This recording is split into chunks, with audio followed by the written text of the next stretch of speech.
Are you frightened? Today we are going to talk about how to carve jack-o'-lanterns.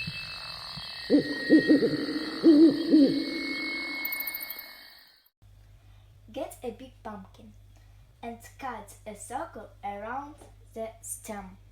Scrape out the pumpkin pulp and seeds.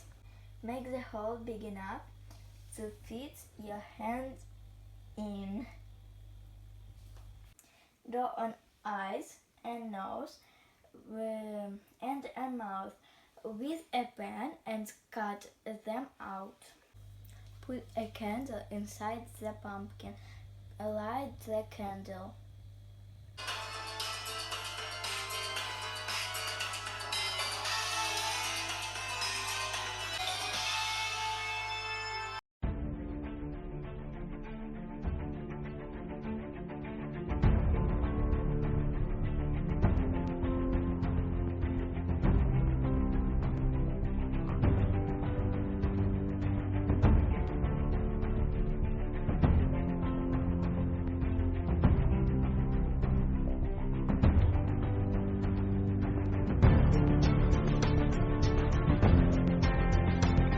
Wishing you a spooktacular Halloween.